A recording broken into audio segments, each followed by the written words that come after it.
война в Афганистане была преступной авантюрой, предпринятой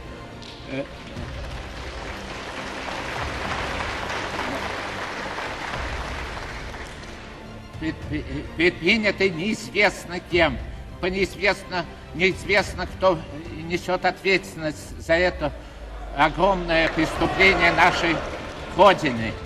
И это преступление стоило жизни почти 1 миллиону афганцев.